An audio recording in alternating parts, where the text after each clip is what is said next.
Hello, everyone in Digital Land. My name is Gary Eelman. And I'm John Berardino. And this is The Middle for Men. Welcome to the podcast. And we are now on Spotify, so follow us there at The Middle for Men.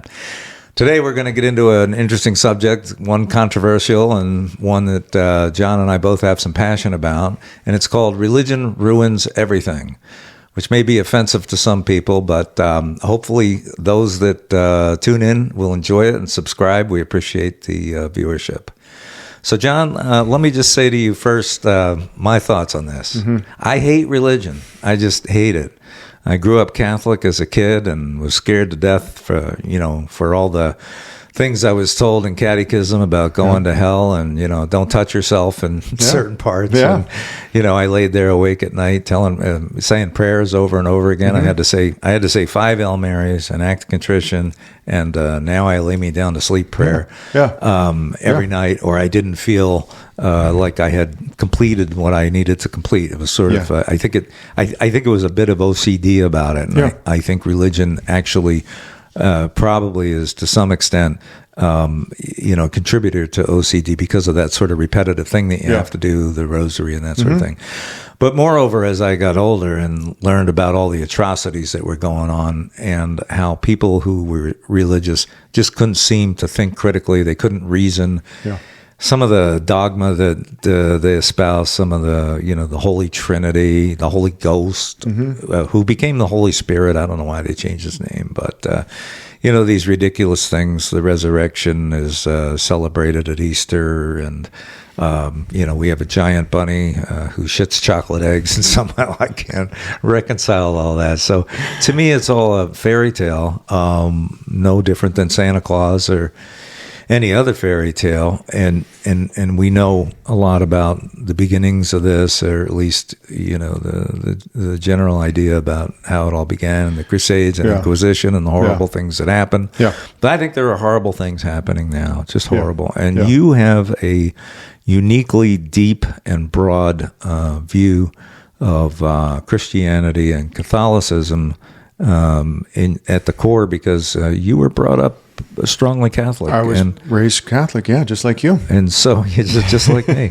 And so, but you weren't an altar boy. I was not an altar boy, and I didn't participate when I was younger in that way. But my family is quite religious, and therefore I was influenced by that. It shaped my worldview. And like you, said prayers before bed, and went to church, and did all those things that traditional religion would pass along to you. And you're mentioning some things here, Gary, in regards to the rituals. Rituals are an important part of the ways in which a person can feel safe. Now, I think what we take for granted here is that the stories that were told to people early on, let's say over the last 2,000 years, where literacy was not obviously as prominent as it is today, stories were the ways in which people organized their views, their worldviews. And the stories that came out of the Bible and the stories that were told by priests and ministers and whatnot were ways in which people grounded themselves and allowed them to feel safe and secure, perhaps even to survive as well. Even predating Christianity, you see this in ancient Greece and whatnot with the Iliad and Homer. These stories were foundational parts of the community. Mm-hmm. So they have value. They have psychological value in that way.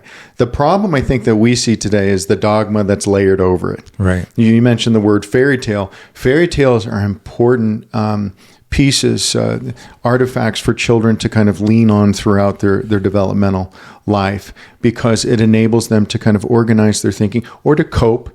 It can help to stave off loneliness. I mean, I don't know. Do you have a teddy bear or some type of an animal, stuffed animal? I wouldn't admit that. I'll put you on the spot there, Gary. Okay. You didn't clutch your rosary while you were going to sleep? No. I clutched something else, but that was later. Okay, well, you would have gone to hell then.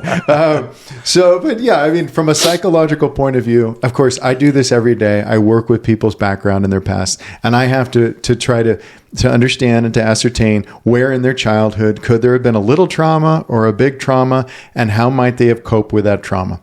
Religion, obviously, is ubiquitous. It doesn't matter what culture that you're in. There's some element of discussion about a god or gods that has happened throughout the dawn of humanity. Right. That has always been present. Yeah. So we're saying we're trying to kind of say is, okay, well, what's the value of that? How does that provide anything? And I think we can, if you look over, let's say over the last 2,000 years, you can see how it's helped to advance civilization, meaning creating laws, moral codes that help to influence laws. Sure. You could see that in health, the ways in which maybe diet and hygiene, trying to maybe kind of restrict certain interactions with other cultures or other entities. You think of the term quarantine. It comes out of, I guess, medieval Italy. Right. Or a little bit after that time, in which the plagues that had decimated the continent. And then you talk about, let's say, education and whatnot. During, let's say 15th, 16th century, you're talking about the advancement of books and the Protestant Reformation was an important part of that as well, and learning about the Bible and reading those stories and passing along through the educational system and whatnot. But most notably, it's in childhood. I think I want to make sure that we focus on the psychological value of what it provides for you. So for you, Gary, did you think that it provides you with any capacity to cope? No. Okay. Did it provide any sense of? I say that, but again, I'm 70 years old now, so remembering back to when I was a child, were there times where I thought religion? I can't remember a time where I believed, that God was actually watching out for me, even though I said all the prayers and everything. Well, sometimes relief can come after saying the prayer. I mean, that's the whole point. Like, even if you look at OCD, you could say, why are you counting? Why are you checking? Why are you cleaning? Because the whole notion is it relieves exactly. The neurosis is that you've got to relieve it. Absolutely. It provides a relief. And then what happens is, you see with, let's say, a disorder like OCD, you see after the compulsion, there's relief, and then you're compelled to return to it. Saying that praying is a compulsion, or at least some of it is a compulsion that we feel like we have to do if we're religious when we're growing up. And so again, this goes back to my belief that religion on balance is harmful. I know you're saying that it helps children in certain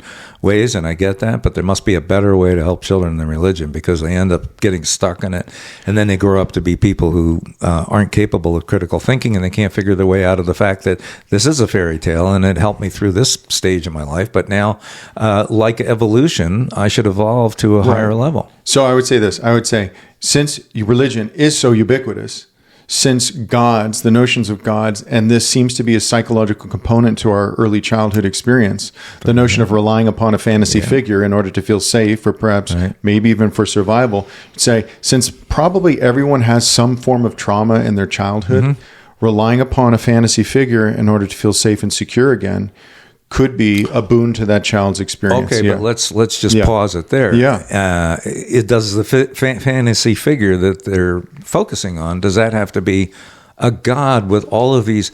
I mean, think about the massive amount of baggage that goes with a god and the Son and the Holy Spirit and whatever.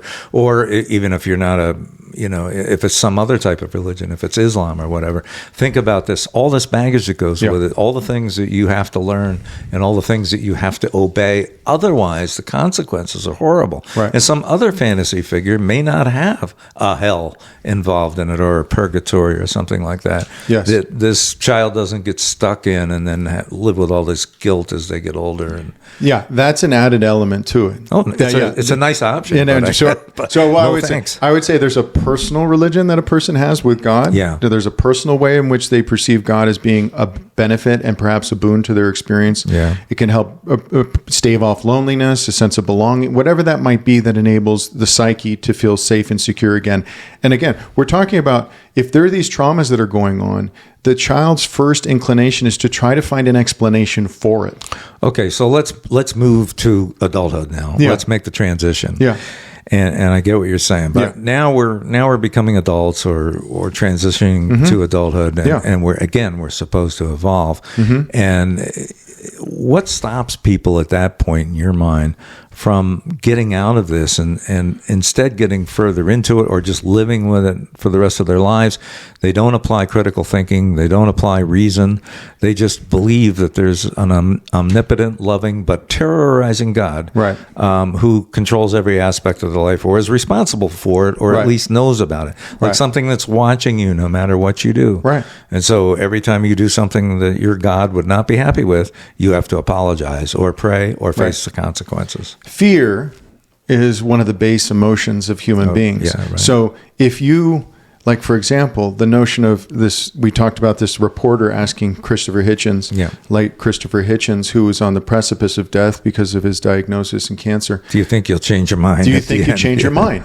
A man who's devoted his whole life to atheism, and then this reporter feels compelled to ask him, but what if there's a heaven? But what if there's a God? But this, what I'm saying is, there's still the notion of because of that uncertainty. And the reason why I'm referencing childhood is because there's so much uncertainty that goes through child. You want to find an explanation. Now, what you're saying is, the reason why I'm saying it might be difficult to transition into adulthood is because you say, but I'm still uncertain, or I'm still insecure, so I'm going to hold on to those beliefs from when I'm young. I'm going to hold on to the rituals from when I was younger. Now, this isn't with everybody. No, it's not. But with what we have to understand, Gary, is critical thinking is not something you experience in school. No. So it's not ubiquitous. No. It's not even really accessible. It's not taught. It's not taught. So if you don't have a model, if you don't have instruction, right, how then are you going to maneuver into adulthood where you can problem solve, think critically and creatively?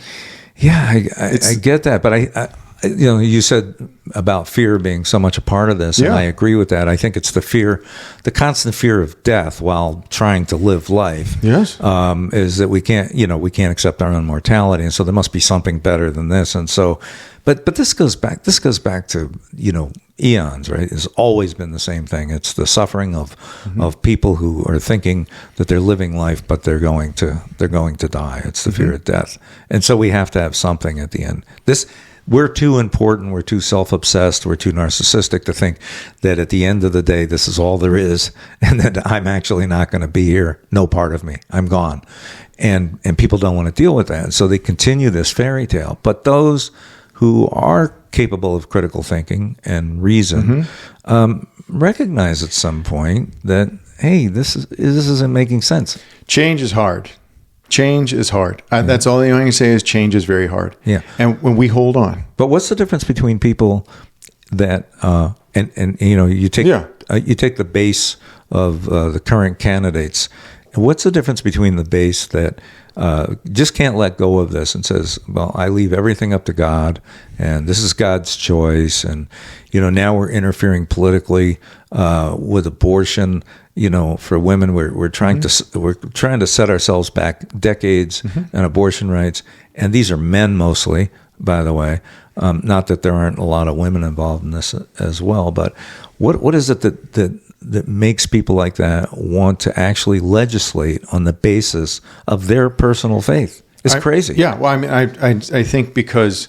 Let's go back to childhood. There's a tremendous amount of narcissism in childhood. I mean, that's just it. Infants are narcissistic. The world revolves around them, period. That's just the way that it is. Yeah, right. What religion or any other type of moral structure is designed to do is to establish within that child a sense of understanding that we have to make sacrifices in our lives. We have to compromise. So it's interesting that you can have this early on in life where it's taught that you're supposed to surrender your narcissism. Yep. But then what happens later on as you hold on to your narcissism, in your religious experience, it becomes inflated. So that's where the regression comes into place. And you see these types of people in our government today who have never let go of their narcissistic tendencies. They're not only preserving them, but they're amplifying them to the point in which they expect that others to accommodate them. They almost make it sound as if they're speaking for God. Yeah. Mike Johnson, when he's talking about creating a law around establishing this as a Christian nation. As a Christian nation. He's saying he thinks he's speaking for God, that this is what God wants. Yeah. Despite the fact that the founders wrote the Constitution explicitly to stop that type of stuff. I mean, we were supposed to have freedom of religion. It's in our First Amendment. Congress shall pass no laws prescribing and this goes on. It's the thread that you follow if you read history and you read about Jefferson and Madison, and you come to understand that they certainly did not want a religion prescribed in any way, nor should we be calling this a Christian nation when there are so many religions. And again, I don't take issue with anyone's personal belief. You could believe but they didn't in Santa Claus or whatever you want, and they didn't either. They didn't either. But that's what we're resembling them more than they are. Yeah, that's what I'm saying. Here we are regressing in this regard, and I don't want any religion imposing on me or any other citizen of our country that this is what we ought to be calling ourselves. That's nuts. That's just crazy talk in my mind. Well, it is primarily because what you look at Paine, you look at Jefferson, you look at some of the individuals who are the founding fathers of our country. They recognize how corrosive and toxic religion was, because they came out of an era of religious wars, where the population was decimated by Protestants fighting Catholics. So what we're doing is we're trying to accommodate their spirit, the Age of Enlightenment, and utilizing critical thinking and rational thinking as a means to engage, life issues, or let's say even political or legal issues. But when you have people infiltrating the government with these religious ideas, or perhaps someone like a Trump who is not religious, but then co-opting and really kind of embezzling the movement, the Christian movement, to be able to accommodate his needs and agenda, then you have this really type of ideal haven for con artists that then corrupts our capacity to be able to live in the way that we had hoped to as Americans, because religion should not be involved in our society, in our governmental experience to the point where it's restricting abortion rights or it's taking books out of a library. But I understand that morality has always had a place, and the moral code has had a place in our laws. I understand that. That's natural. But when it's really kind of promoted by a group of people that then neglect the needs and interests of others, because look at women how they've been historically abused and oppressed by these patriarchal, narcissistic views. Well, and they still are. And they still are, right? We're not out of that. A good portion of that is because people want to go back to the way it once was. Yeah, Hitchens once said in a debate, the solution to poverty is the empowerment of women, and we're still nowhere near that. I mean, that wasn't that long ago. So I don't know what we have doing. I like to say to other people that talk to me about abortion and this whole issue and how the right base is trying to regress by decades. I always say I just have no business in this as a man, trying to even if I believed in, even if I were a pro-lifer, for example, and I'm not. The whole thing is that it's just a women's issue to decide, and we don't belong making laws telling women what to do with their bodies. The same as no one in the world should be making laws telling women that they can't drive or they can't be educated or that their genitals have to be modified in some way. I mean, these are horrific things, and they all stem from religion, it's part of why I hate religion. Well, yeah, because they're using those stories from the Bible that then help to shape and accommodate their ideals and interests. Yeah. Their agenda is driven by what they read in the Bible. That's why those stories are such important parts of the ways in which we look at life. Yeah. Our current issue, though, is they're looking at those stories as if they're literal. Yeah. Yeah, and then absolutely. They can accommodate, killing your slave if he, whatever, looks at your wife, whatever that might be. Yeah. And again, the oppression of women goes back to the first story with Adam and Eve, where Adam turned to it was her fault. Eve. It was her fault. She's the one who gave me the apple. Yeah. And you look to today, and you got Justice Alito pointing to his wife. She's the one who flew the flag. And you got Menendez who's saying that his wife's gold bars were hers. Right. That's narcissism. Yeah. Again, not taking accountability, blaming others, low empathy or lack of empathy, entitlement, grandiosity. Yeah. So you have it as a personality disorder, but you also can see the ways in which groups are influenced by this, including, let's say, Christianity over the last 2,000 years. Yeah. I have the justification to oppress because I'm speaking for God. And that's narcissism. You just tied two things together in my mind, which of course grandiosity is a part of narcissism, right? Absolutely. And then you look at the Catholic Church and you think about the Vatican. Absolutely. And this immense grandiosity. I mean, that's probably a double positive word or whatever. But I mean, and yet the Catholic Church, who has a horrible and horrifying history of rape of children, and hides it and has hidden it for decades and decades.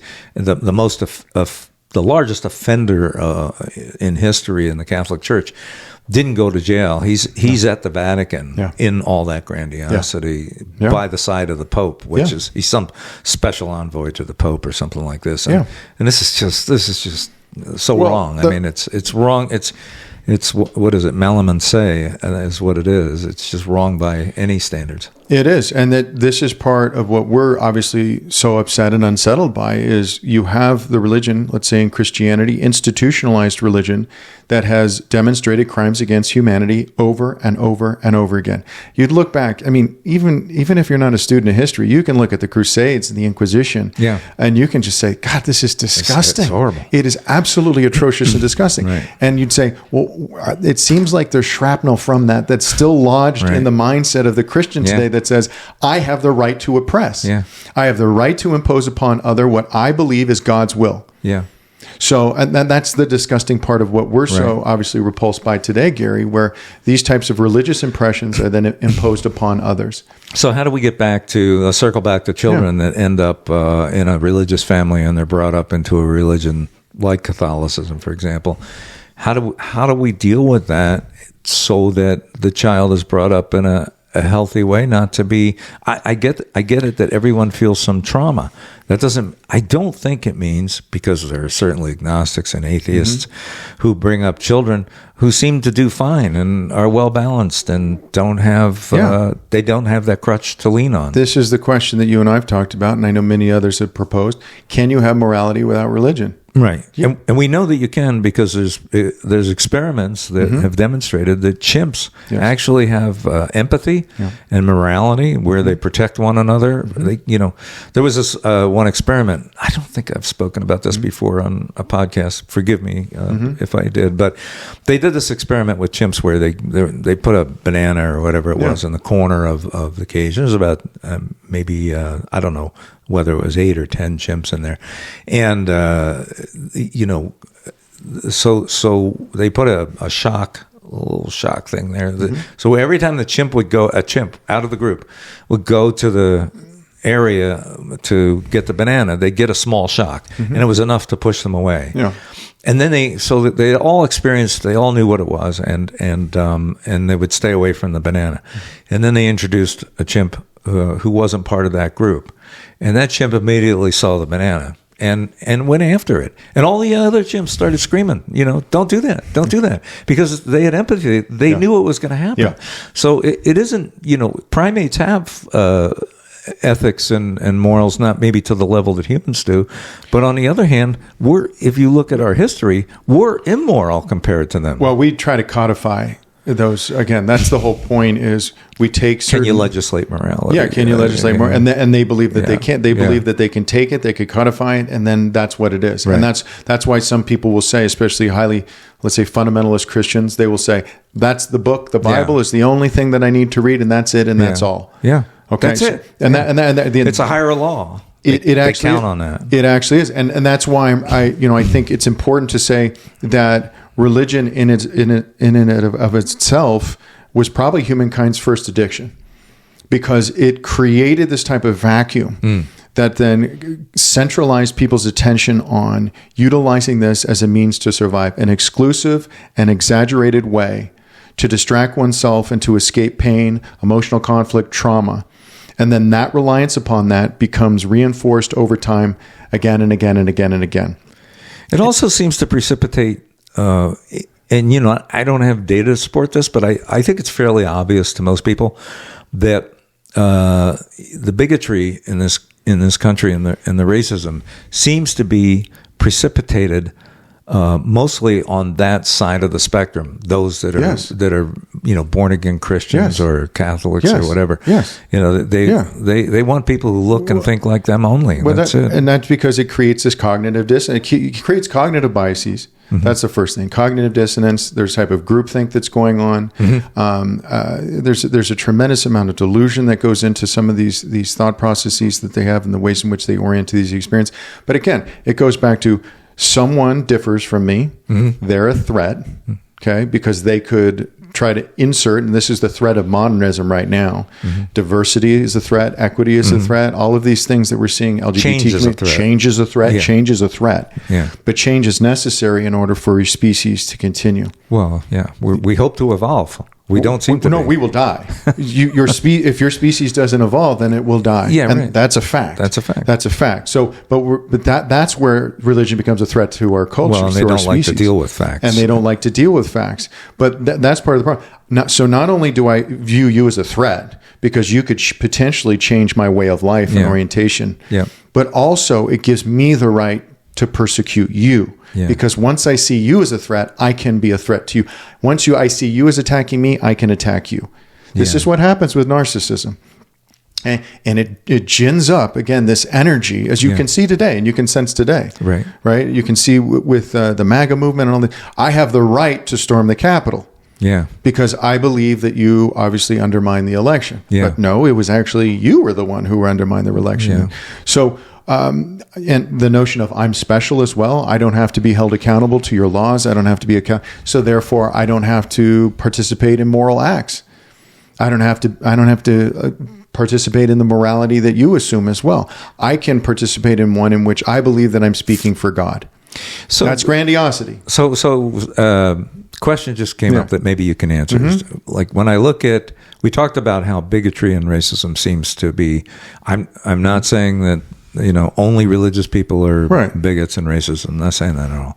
What I'm saying is that it seems to be more prevalent in people who are also religious. You can seem to tie the two together, and you explained why that is. But what I'm wondering is, so in as much as we had just said that critical thinking allows you to see religion for what it is and understand that it's a crutch, it's a fairy tale or whatever, when you mature and you're able to reason and engage in critical thinking. But I wonder which one is the tail wagging the dog. In other words, people who can't critically think, are they bigots and racists before they're religious, or are they religious before they're bigots? Now, I'm not tying every religious person to being bigotry and racist. I don't believe that. But I do believe that it's much more on that side of the fence than anywhere else. Like, I generally find that people who are agnostic or atheist or no strong religious conviction, very seldom do you find them to be racists and bigots.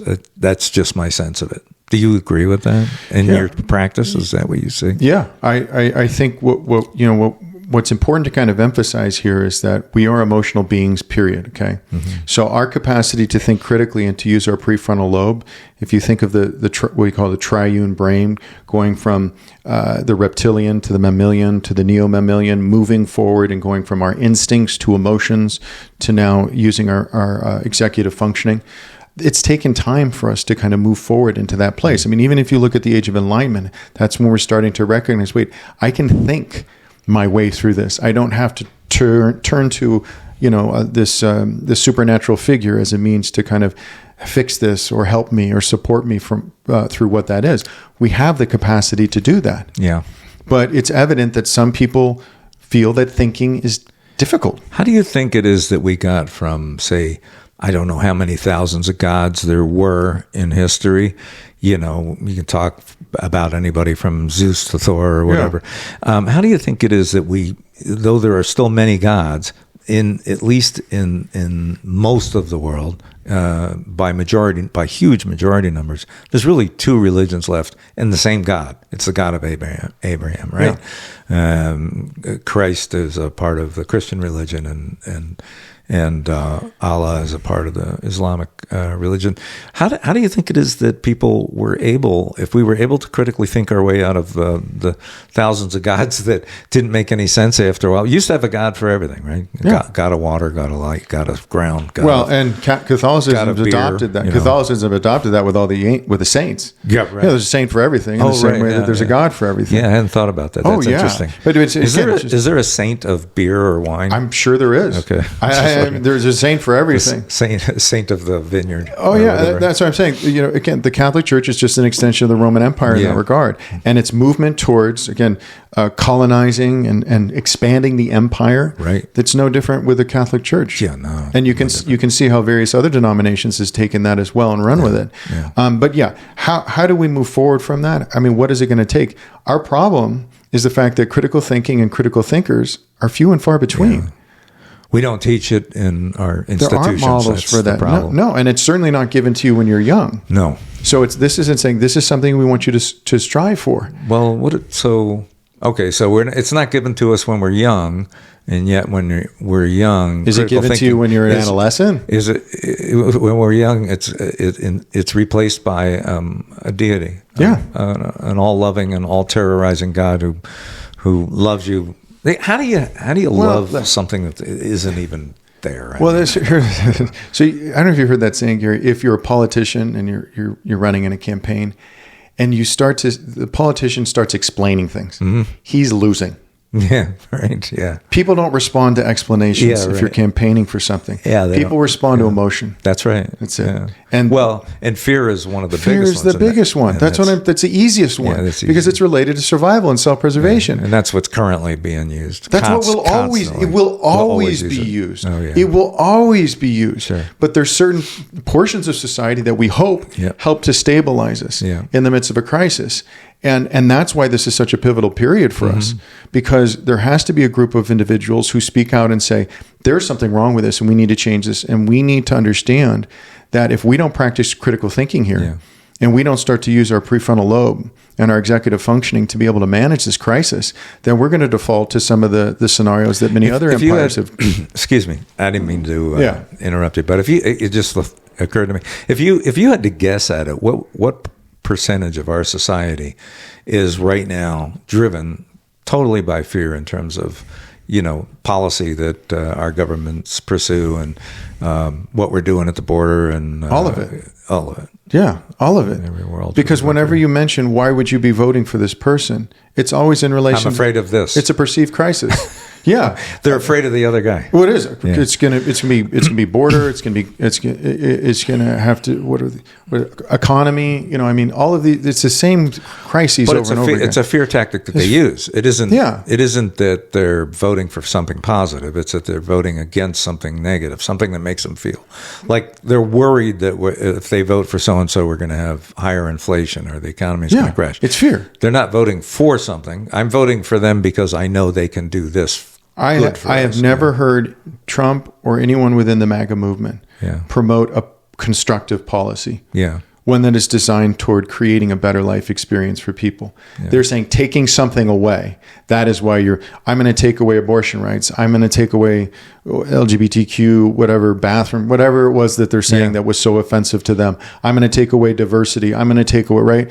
Yeah. They're taking something away that was introduced. Why are people so bothered by such nonsense, such minutia, such as the LGBTQ community and whether a person wants to be gay or not? Who cares? Why do people? Do you think that's all religious? Because there's there's a few passages in their sacred book that mention it, but never mentioned by the Son of God that they believe in. Jesus never mentioned anything about homosexuality. No. If anything, he was profoundly inclusive.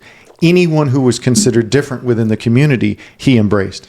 Isn't that such a contrast, though? I've read the New Testament multiple times, and if you read the Gospel, the people that call themselves Christians and so often are nothing like Christians at all. They don't resemble Christ at all. Right. So the New Testament is made up of the Gospels, Jesus' story, and then you have the epistles of Paul and right. some of the other followers of Jesus.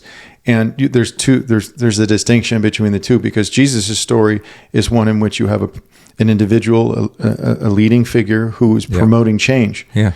Is promoting the transformation of the individual, not necessarily a community. He's not focused on really like how does everyone like within this community change. It's saying this is the individual. This is what you need to do in order to, as he calls it, inherit eternal life. But we would just say a more evolved experience as a human, using all your faculties in order to live life to its fullest. Yeah. But you have, let's say, St. Paul, who was essentially the founder of Christianity, he's preaching a message that's very different than Jesus. Yeah. It's what he called atonement theology, which is Jesus died for your sins, and therefore you owe him. Yeah. And therefore, via the church, we represent him, so you owe us. Yeah. Okay. But if you read the word of Jesus, or as he was quoted, yeah. I mean, again, these people are just nothing like him. Jesus once said, if you have 2 coats, you have one too many. Give one to your neighbor. I mean, we don't think that way in this country. No. Even those of us that are devout Christians. Right. We don't, because again, there's the contradiction. And I think that's what's so offensive and I would say the same thing for the ways in which we're operating as a country today. Yeah. Are we aligned with the values, the virtues, the laws that were passed down to us through the Constitution and the Bill of Rights? Or do we know the 5 fundamental freedoms? Are we aware of what? No, we're just not. So it's not taught. I mean, you were talking about, is critical thinking taught in the educational system? No. Is civics taught? No. Is how our government taught? No. How it works? No, none of that is taught either. You say, well, why? Why isn't it, when it's such a foundational part of a person's life and life experience? Yeah. Those are the questions that we're positing today we don't understand. You can go up to the average person on the street and ask them if they know what the Bill of Rights is, and much less enumerate them and talk about their content. They can't. They don't know. No. They don't know anything about it. Well, I mean, we'll go back to the church here real quick. So, the root of all evil is money, right? Yeah. As they say. Right? Yeah. But that's what they want the most. So I would say there's a glaring contradiction that's right in front of your eyes. Yeah. They're constantly talking about giving us money. Yeah. But then they're saying, oh, but it's evil. So it's evil for you, but it's good for us. Yeah. So again, it goes back to that parental dynamic that you see early on, where a child is really struck down and stressed by these scenarios in which a parent tells them this, but then does that. Yeah.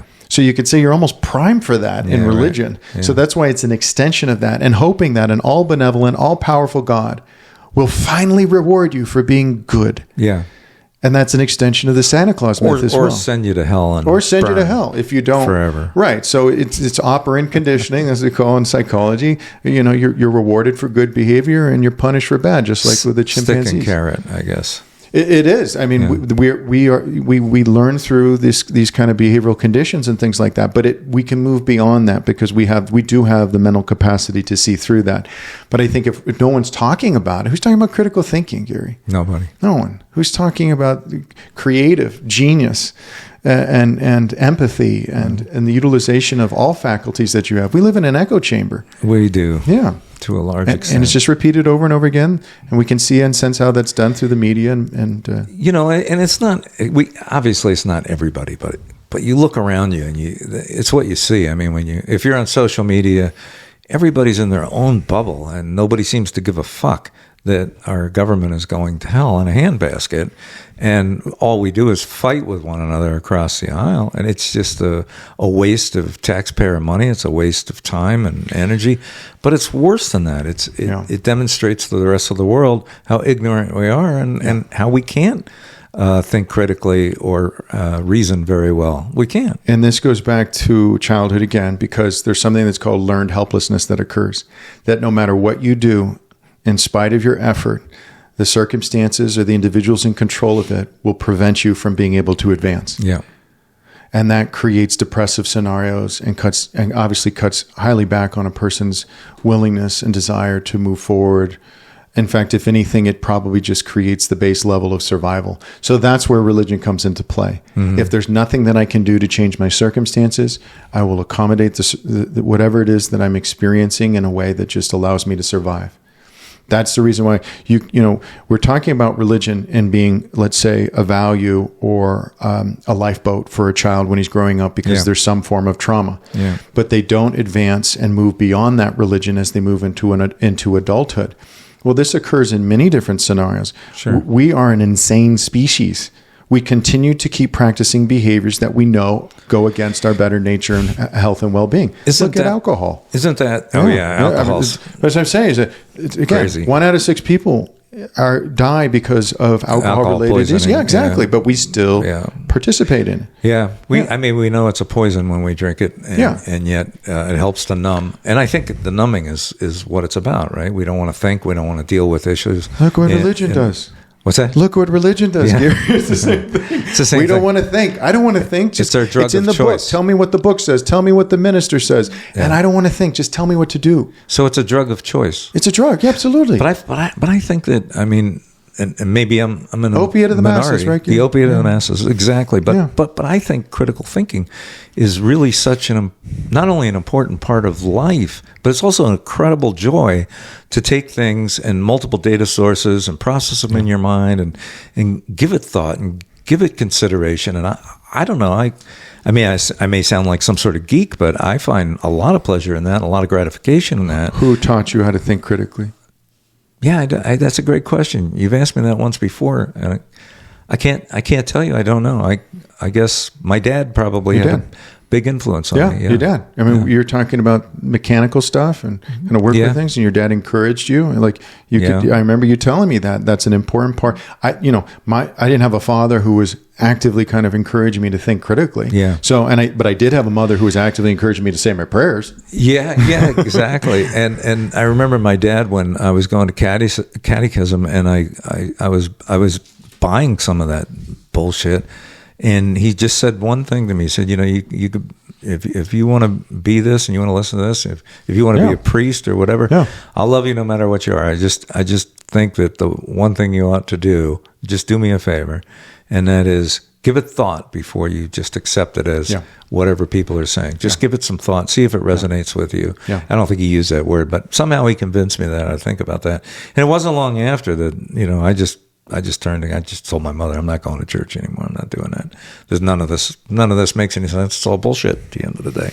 Well, and you're fortunate to come to that point of view where you're able to assess and to say, I'm going to let that go. Yeah. But I've taught, throughout my practice, almost as a mental health professional over the last almost 20 years now, I recognize that it's difficult for people to let go of those things that they've relied upon, especially that were developed in times of crisis. You said they're addicted to it, is what you said before. There's an addiction, that there's an obsession and a compulsion that comes along with the ways in which people continue to keep relying upon it. And as I mentioned before, this is the ultimate irony. They're following, let's say, Jesus, who says you have to let go. Yeah. So he's encouraging, and that for the individual, and saying you have to let go of these things that at one point in time you relied upon. He calls them a possession. He says, sell your possessions, give to the poor, take up your cross, follow me. He's not talking about physical items. Right. He's talking about the beliefs that you've held on to throughout your whole life. Sure. Because he's saying they're limiting you now. Yeah. They once helped you. Now they're limiting you. If you jump into a lifeboat when the other boat is sinking,